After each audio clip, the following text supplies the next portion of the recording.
नमस्कार। स्वागत है चैनल तीर तर्कश में। मैं घनश्याम बादल हाजिर हूं आपकी अदालत में एक नए अंतरराष्ट्रीय मुद्दे के साथ। भारत में शरण पाए हुए बांग्लादेश की पूर्व प्रधानमंत्री शेख हसीना को वहां के एक विशेष न्याय अधिकरण ने मौत की सजा सुनाई है। जी हां, मौत की सजा। शेख हसीना जो पिछले वर्ष जुलाई में वहां के छात्र आंदोलन को दमन करने की दोषी पाई गई हैं, उनको मानवता के खिलाफ अपराध का दोषी पाते हुए वहां के विशेष न्यायिक अधिकरण ने उनके खिलाफ मौत की सजा का ऐलान कर दिया है। केवल शेख हसीना ही नहीं बल्कि उनके गृह मंत्री रहे असद उज़्ज़मा कमाल को भी मौत की सजा का ऐलान किया गया है। बांग्लादेश में ये कोई पहली बार नहीं हो रहा है जब सत्ता की पलट के बाद वहां के नेता जान गंवाने के कगार पर हैं।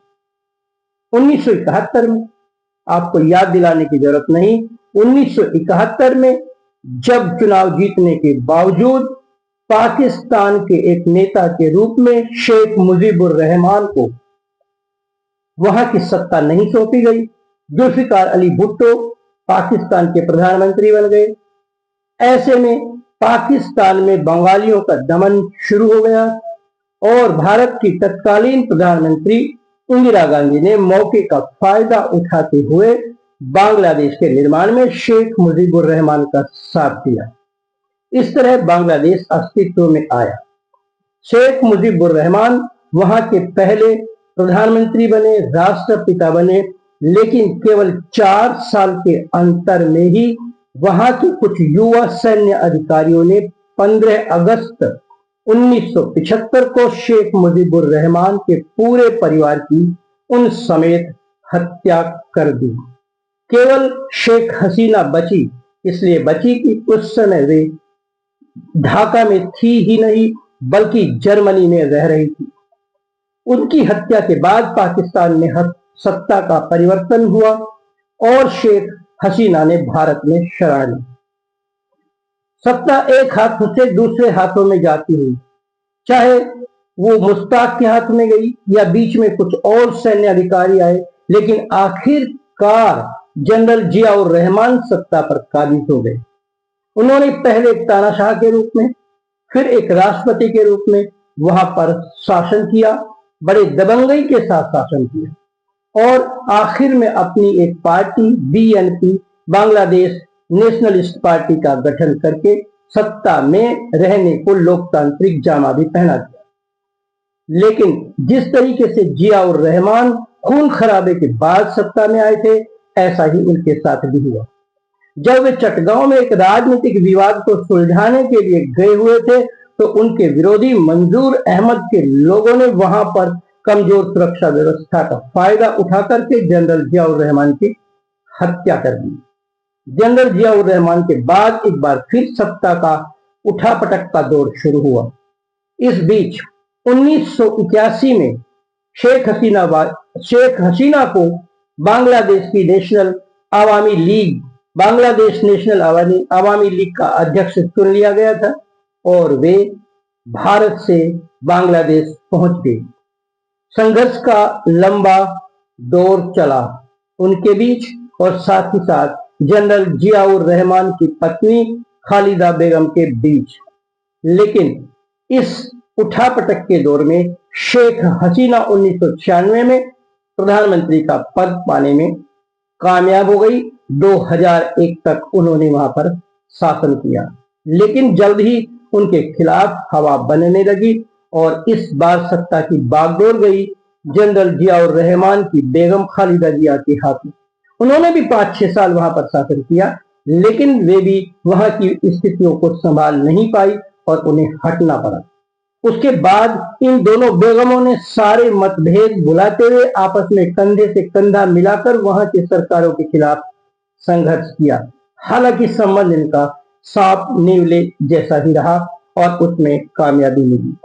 कुल मिलाकर 2009 में शेख हसीना एक परिपक्व और चतुर राजनेता के रूप में सत्ता पर काबिज हो गई और उसके बाद 2009 से थोड़े से कालक्रम को यदि छोड़ दें, वे लगातार बांग्लादेश में प्रधानमंत्री के पद पर आसीन रही, लेकिन उनके खिलाफ असंतोष बढ़ता चला गया।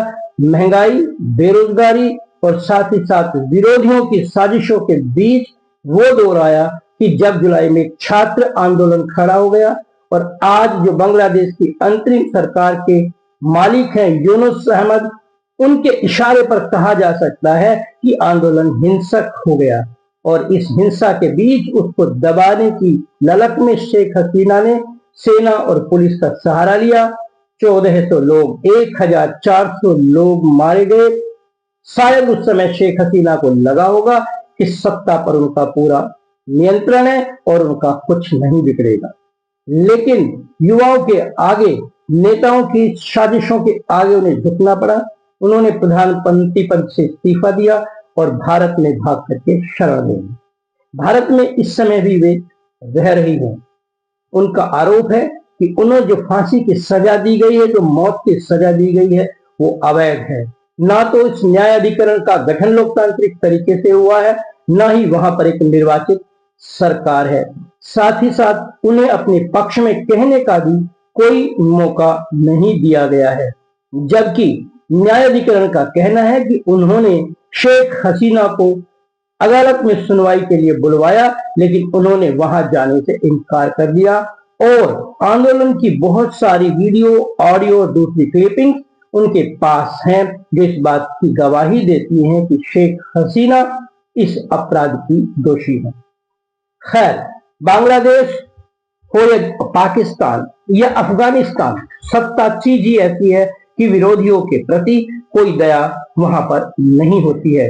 पाकिस्तान में हम देख रहे हैं इमरान खान जेल में है।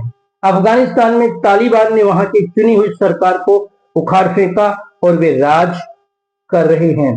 अब शेख हसीना का क्या होगा? क्या वे जुल्फिकार अली भुट्टो की तरह फांसी पर चढ़ा दी जाएंगी? लेकिन एक पेंच यहां पर बहुत बड़ा फंसा हुआ है और उसका सीधा संबंध है भारत से। उन्होंने भारत में शरण ली हुई है और जैसे ही उन्हें मौत की सजा सुनाई गई, बांग्लादेश की सरकार ने भारत सरकार से तुरंत आवेदन कर दिया कि शेख हसीना को उन्हें प्रत्यार्पित किया जाए, उन्हें सौंप दिया जाए। आपको मालूम होना चाहिए कि भारत और बांग्लादेश के बीच में प्रत्यार्पण की संधि है। इसका मतलब यह है कि बांग्लादेश का जो अपराधी है, यदि भारत में है तो भारत को उसे उन्हें सौंपना होगा। इसके उलट भी है, यदि भारत का कोई अपराधी बांग्लादेश में है तो उसे उन्हें भारत को सौंपना होगा। लेकिन यहाँ पर बहुत बड़ा सवाल उठता है। हमारी संस्कृति है शरणागत की रक्षा करने की। शेख हसीना हमारी शरण में है, तो क्या भारत की सरकार शेख हसीना को बांग्लादेश को सौंप देगी? क्या उन्हें मरने के लिए वहां भेज दिया जाएगा, या फिर उनकी रक्षा के लिए भारत सरकार कदम उठाएगी? लेकिन इसके साथ एक और भी सवाल है, यदि भारत प्रत्यार्पण संधि का पालन नहीं करता है और शेख हसीना को बांग्लादेश नहीं भेजता है, तो फिर दोनों देशों के बीच में संबंध खराब हो जाएंगे। इसका असर भारत के व्यापार पर भी पड़ेगा, बांग्लादेश के व्यापार पर भी पड़ेगा। साथ ही साथ भारत की छवि भी लोकतंत्र समर्थक देश के रूप में खराब होने का डर है। भारत में इस समय नरेंद्र मोदी की सरकार है। नरेंद्र मोदी के बारे में कहा जाता है कि मोदी है तो मुमकिन है। देखना होगा कि इस क्रिटिकल सिचुएशन में ये जो पशुपेश की स्थिति इस समय पैदा हुई है, उसमें मोदी है तो मुमकिन के आधार पर चलते हुए भारत सरकार कौन सी कूटनीति अपनाती है और किस तरीके से भारत को इस असमंजस की स्थिति से निकाल करके एक प्रतिष्ठित देश के रूप में फिर से स्थापित करती है। ये सब बातें पता चलेंगी आने वाले समय में। आज बस इतना ही। आप भी छोड़िए कश्मकश और देखते रहिए चैनल तीर तरकश।